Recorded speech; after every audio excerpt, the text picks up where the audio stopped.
we're having a chat about trades that have just gone down, and we're looking at the CP3 from Phoenix through Wizards to the Warriors. And obviously, CP3 now is a Warrior, and Jordan Poole is a Wizard. And I don't know. This is an interesting trade, I guess. I guess firstly, the Wizards obviously were going to full rebuild mode now, and I guess getting Jordan Poole as one of those young talents is, I don't know, maybe a calculated gamble, right? I feel if you're a fantasy player this year, you'd pick him up. Yeah, he's probably going to give you 25 points this year. I don't know about his percentages, but he'll probably give you 25 points and three or four threes a game, maybe. And he'll put up points, and he'll probably turn into the next Terry Rozier, right? When Terry Rozier went from the Celtics to the Hornets and sort of did something like that, right? And I don't know how many games they did not win, the Hornets did not win since Terry Rozier has gone there. And that player feels like a likely projection here for the Wizards and Jordan Poole now arriving in Washington, which obviously then looks at the other side of this trade where CP3, who is a Hall of Famer, superstar in his prime, when he was in his prime, now going to the Warriors. And man, I don't even know where to start here. I don't know. I really don't. I look, it just there's nothing here that actually makes any sense that this is the piece that you got back for sending out Jordan Poole and the contract that you hated. And he got punched in the face. He bricked his way through the playoffs.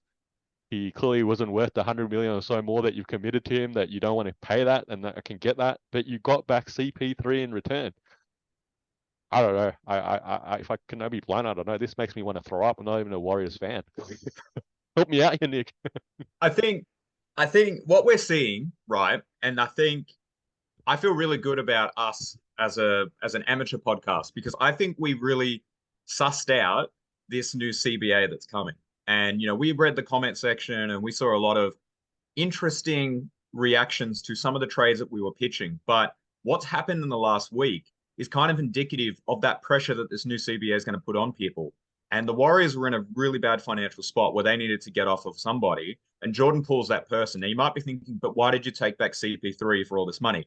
CP3, unless I'm wrong, he may not be a Warrior in the next couple of days because you can waive him at a discounted rate because not all his money is guaranteed. So that's one thing that they may do. The second thing they may do is they may treat this very similarly to when D'Angelo Russell was a short time Warrior. And what they'll do is they'll just keep his stock high, maybe have him run with the bench unit, and then it'll get to about mid-season and another trade will occur where they can take back somebody of about a $15 million stature who may or may not be helpful. Because, yes, I agree with you. CP3 goes to teams and makes them better, but the Warriors are already good and they have a very specific style of play that CP3, I don't know how that's going to work because CP3 is a pick and roll maestro and really slows down and controls the tempo. And that is completely the opposite of what the Warriors are both equipped to do and also the style of play that they prefer to do. So, yeah, look, this is probably a move to get off Jordan Poole, and it's probably a move that again there is another move to come, either short term in the next week or so, or 6 months down the track near the mid-season deadline. I think the Warriors now have to bank on re-signing Draymond Green. I think if this offseason shakes out that Draymond walks and he goes somewhere else, which he obviously can now as an unrestricted free agent, and they let go of Poole and bring in CP3, you're basically going Steph Curry, Klay Thompson, CP3. What? What? Dynasty over. That ain't a championship core.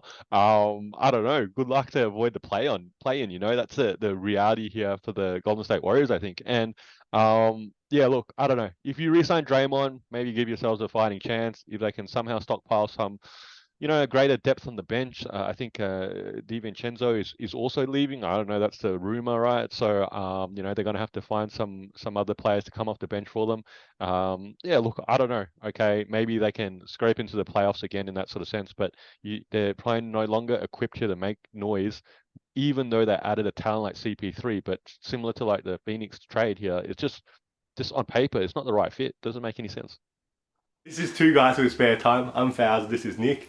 You're probably a basketball fan like us, so hopefully you can throw us an assist and giving our video a like and subscribing to our channel. And if you got thoughts, feelings, or even some suggestions, please put them down in the comment section below.